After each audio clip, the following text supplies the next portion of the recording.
And it's just basketball. At the end of the day, it's just basketball.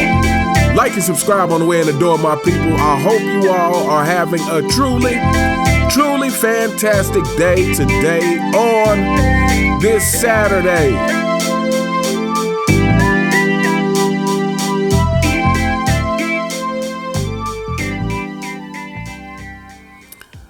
My people, if you are going to be one of the most hated people on the face of the earth, then you should have no skeletons in your closet. If you're going to be one of the most hated people on the face of the earth, then any drama associated with your name, any dirt associated with your name should be already known. That should be the reason why you're hated, so that, you know, if someone is coming out trying to expose you, they have nothing to expose. Everybody can say, well, we already know these things. This is why we hate the guy. But on the other hand, if you're going to try to maintain some sort of squeaky clean image, some sort of image of being a humanitarian, then you should be doing everything in your power to make sure you're not the most hated person or athlete ever. And this is the dilemma that LeBron James has put himself in. And I would argue the reason that a lot of people can't stand LeBron James is because they see through the facade that he puts up. They see through all the incongruencies of the narratives and the way he behaves versus the things he says. They see through all of this. And because of this, I try not to make any assumptions about a person.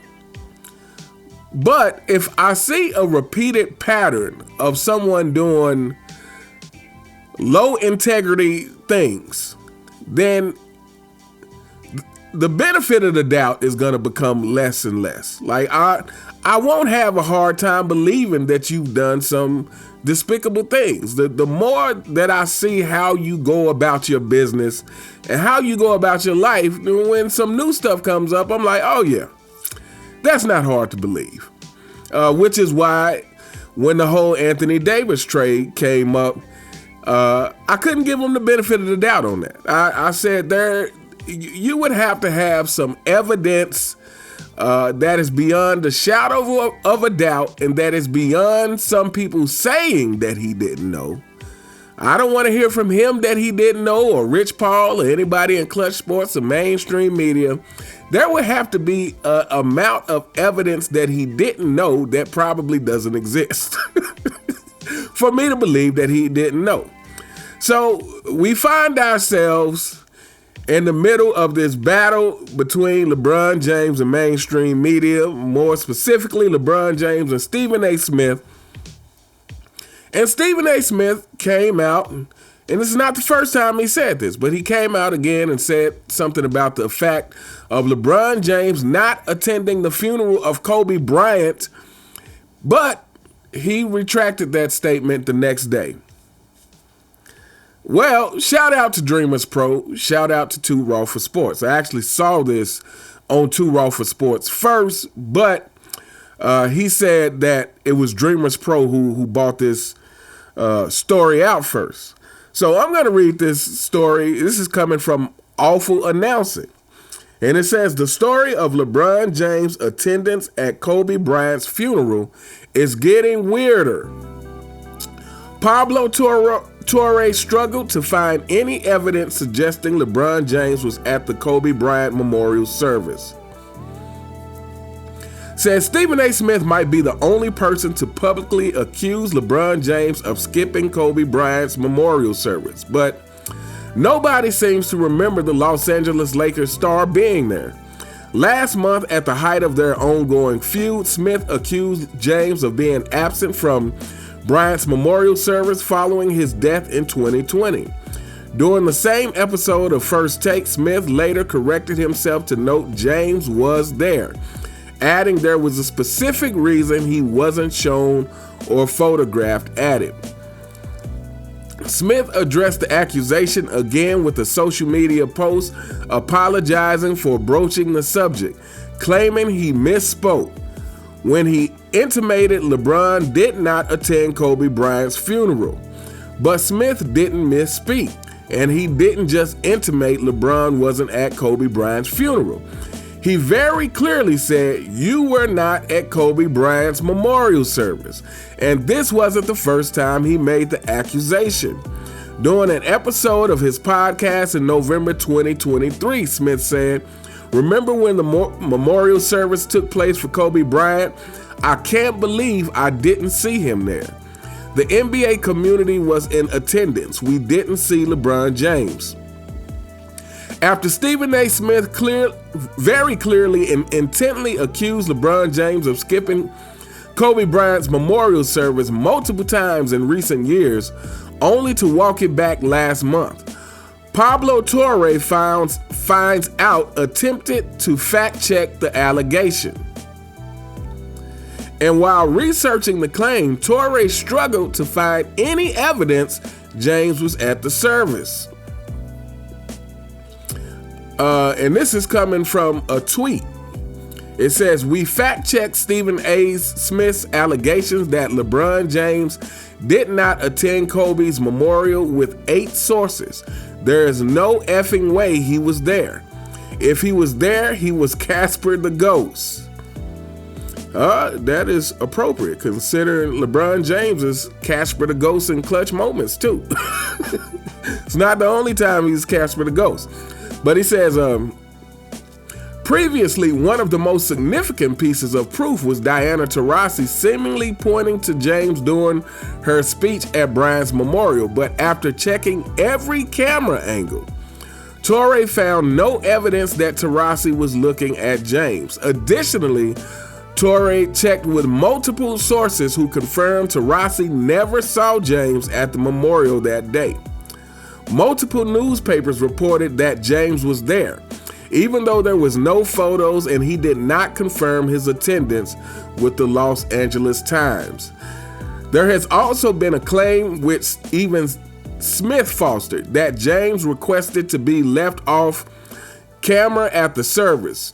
Torre asked the lead producer of the memorial, Renato Bazile, about the supposed director from James, and was told the off-camera thing is BS. 2 other high-level sources involved in planning the event told Pablo Torre finds out that they did not see James at the memorial and don't know of anyone who saw him in the building that day, including Lakers owner Jeannie Buss. It really shouldn't be a story whether LeBron James attended Kobe Bryant's funeral. In fact, if he had been there and prominently on camera, there would have been people criticizing James in just his second season with the Lakers for using Bryant's memorial to seek the spotlight. But the fact that there have been so many conflicting stories and narratives around his attendance is bizarre. Now, I don't know about if he would have been seen on camera, if people would have been criticizing him for stealing the spotlight. I'm really not sure about that one. But everything that has to do with LeBron James makes poor LeBron James. He just can't do anything without getting criticized. Poor LeBron James, people. So this is very interesting. Not surprising, but this is very interesting. And this, again, this is kind of one of those things that unless they show camera footage of the whole memorial and every place in the building where he could have been, I guess there's no definitive way to ever know. But to me, he wasn't there. And this would be no surprise.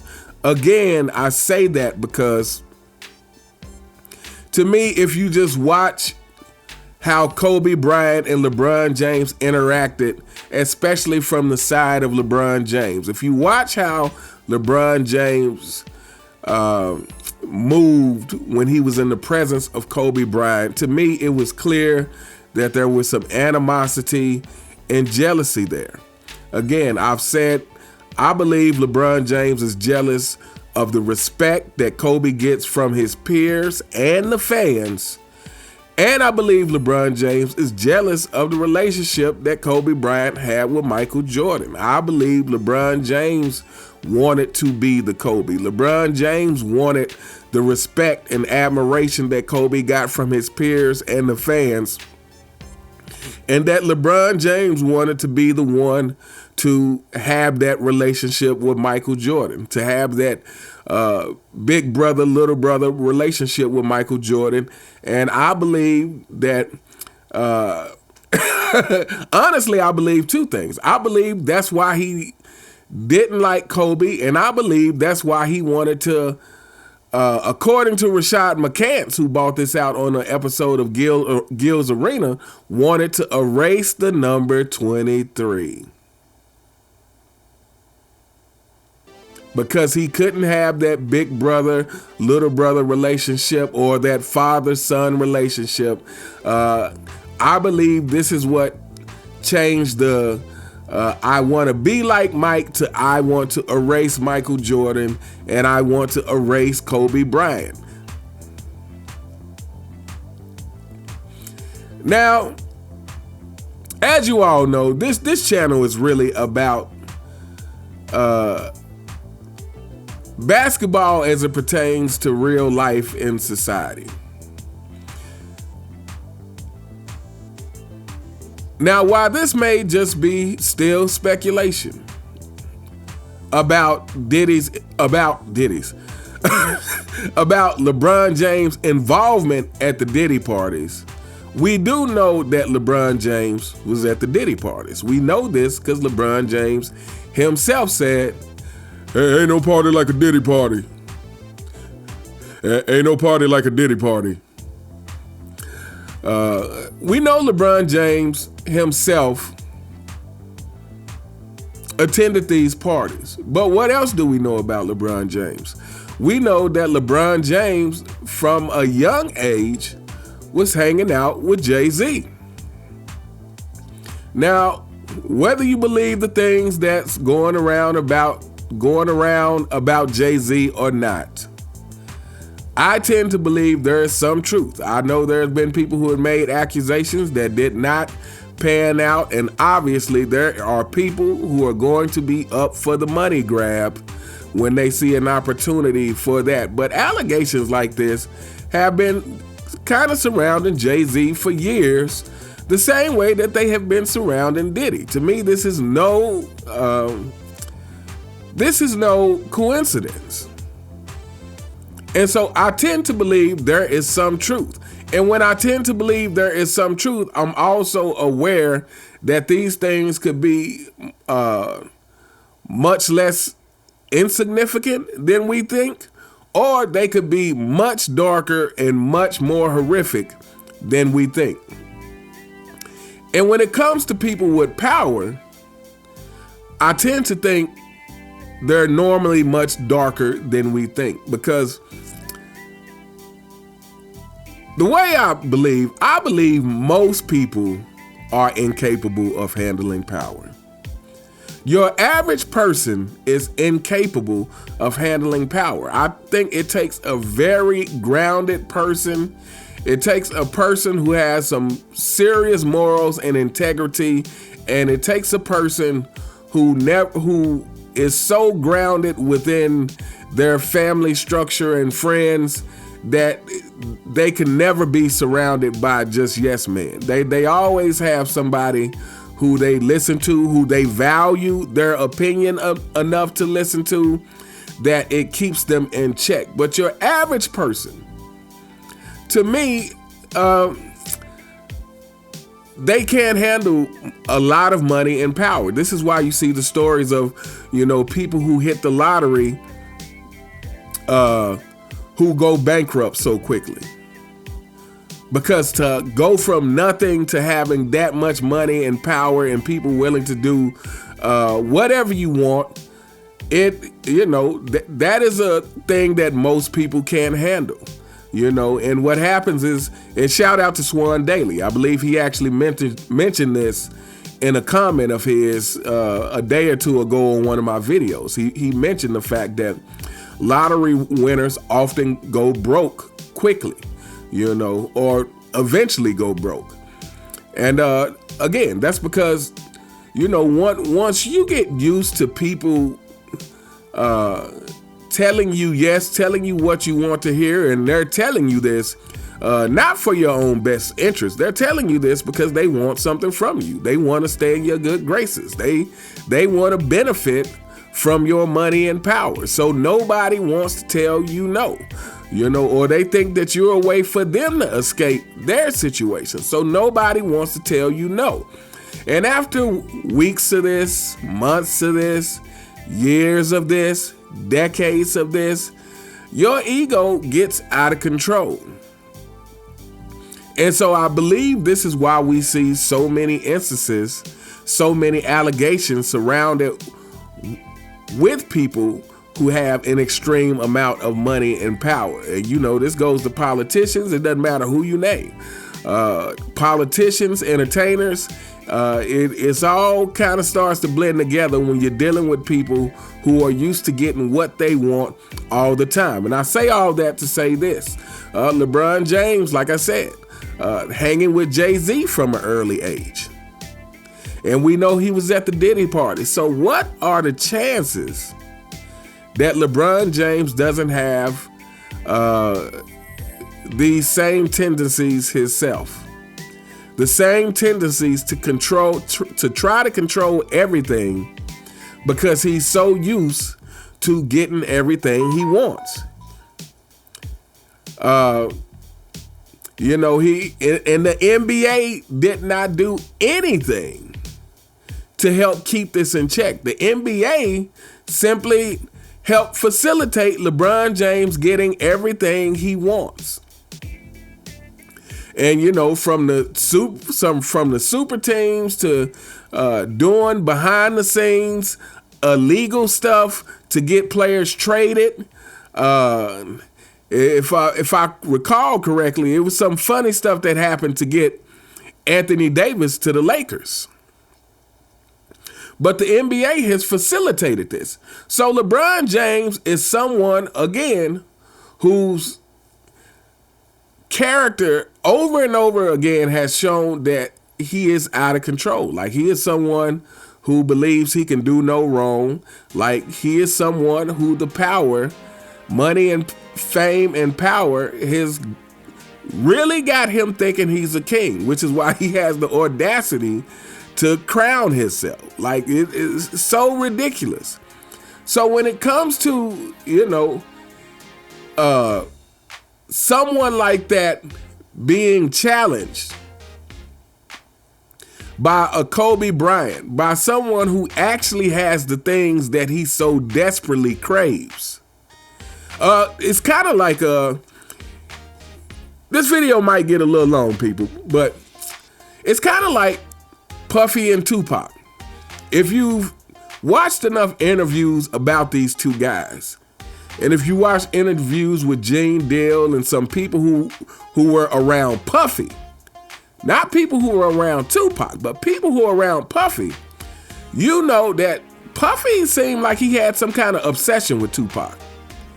To the point to where he would try to date the same women that Tupac dated, to the point to where, he would try to dress like Pac. Puffy had some sort of obsession with Tupac.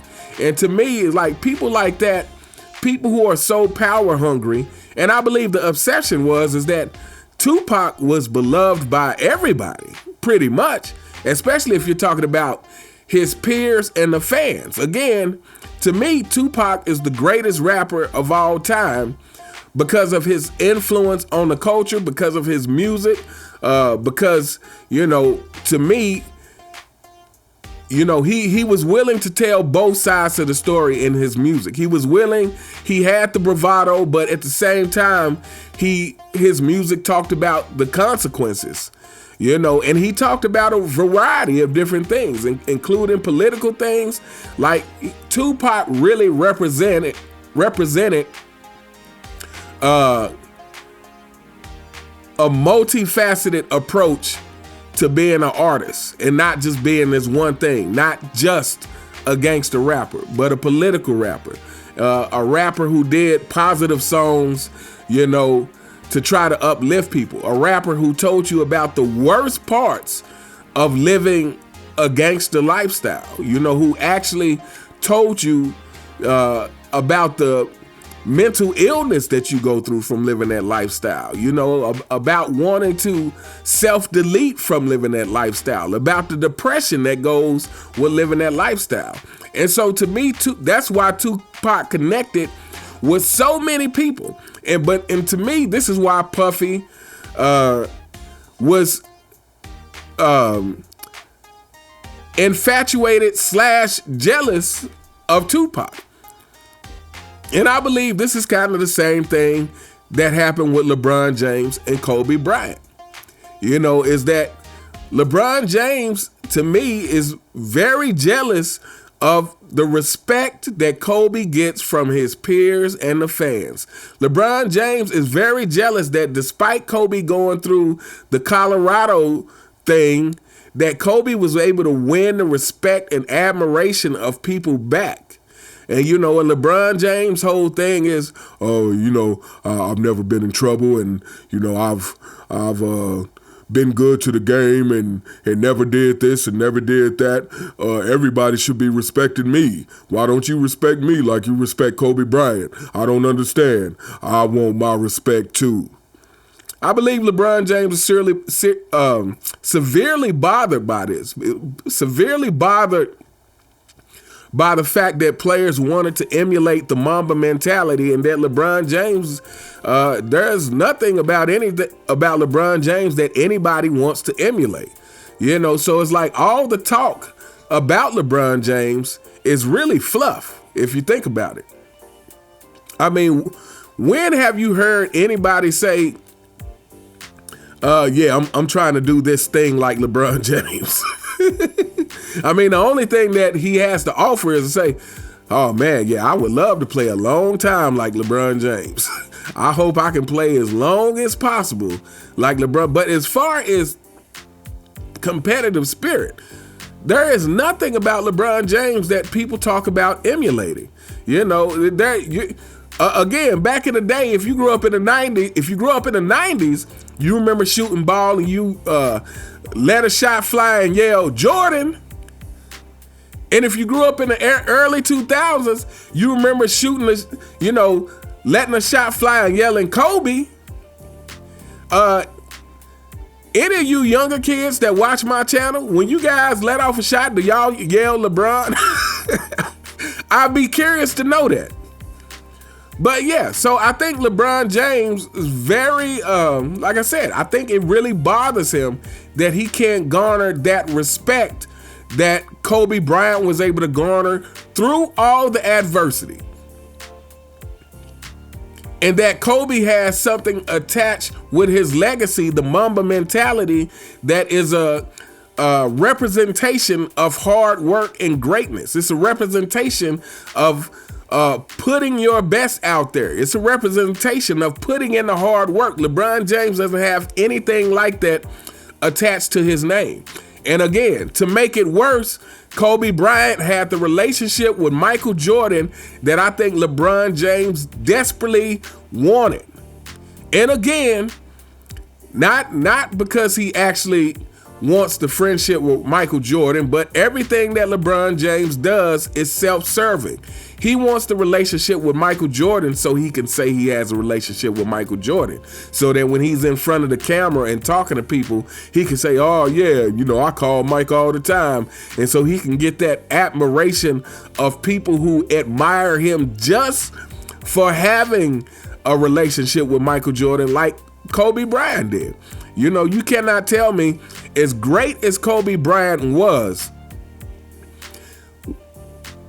one of the things that added to his greatness, that added to the way people saw Kobe Bryant, is the fact that he had that relationship with Michael Jordan. It's like, oh, of all people, this is the guy Michael Jordan accepted. This is the guy that Michael Jordan accepted to have a friendship with, accepted to have a big brother, little brother relationship with, that accepted to be willing to give all his information to. Matter of fact, there was either somebody said who knew Michael Jordan said this, or maybe Michael Jordan said this himself, but he said, you know, sometimes Kobe would call him early in the morning and ask him a question about basketball, and Michael Jordan was like, when I got off the phone, I was like, why am I telling this kid all this stuff? It's like, what is compelling me to give all of my information away? And I think that it was the fact that he saw himself in Kobe. So again, for as much respect that Kobe earned on his own, that Kobe won people over on his own through the hard work, to me, it did elevate Kobe, the fact that he was directly associated with Michael Jordan. The fact that people knew that Kobe and Michael Jordan would actually have phone conversations. You know, and I think to see Michael Jordan at Kobe's memorial crying, you know, he couldn't even get a couple of words out before the tears started. Or maybe the tears had already started by the time he got to the stage. You know, just really show people that even as close as we thought they were, that they were even closer than that. So I believe LeBron James was jealous of that. And honestly, I believe that's probably a big reason why he probably didn't attend the funeral. I'm not going to say he definitively didn't, but I think it's more than likely he didn't. And I think it's because of that. I think being at that funeral with all the people who admired Kobe, with Michael Jordan being in the building, I think that would have severely got to LeBron. It's just my opinion, fanboys. Just my opinion.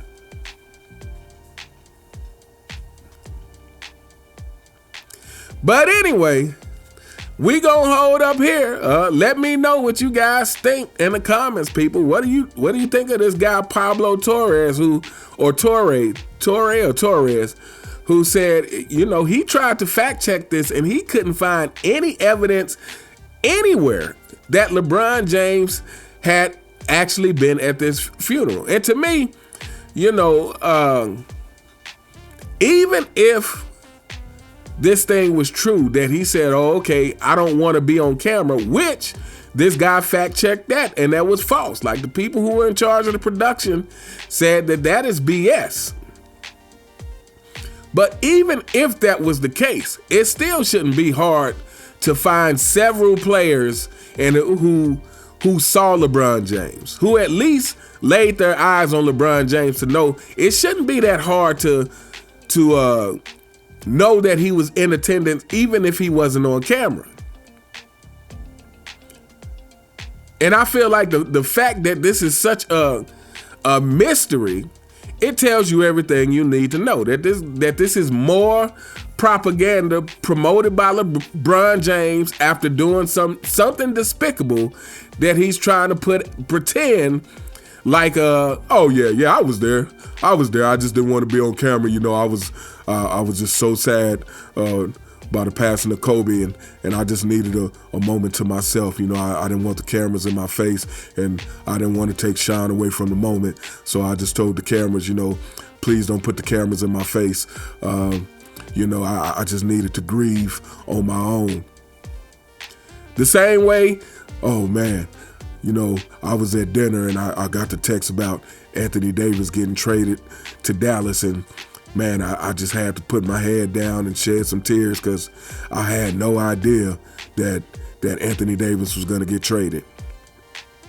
I had no idea about what? I didn't try to trade Kyrie Irving. I never tried to trade Kyrie Irving. LeBron James is always trying to cover up some BS. But anyway, let me know what you guys think in the comments. Do you believe that the deer, was in attendance at Kobe Bryant's funeral? I really don't believe so. I believe if he was there wouldn't be so much mystery around it. You know, to me it would be easy to prove just by several people saying, yeah, he was there in this back room here. I saw him. I went and talked to him. We had a conversation, and some reputable people, which that would be hard to find in the NBA, but some reputable people, that not people who's in his circle or mainstream media. But anyway, let me know what you guys think in the comments. You all have a truly fantastic day, and I'll see you next time. All right.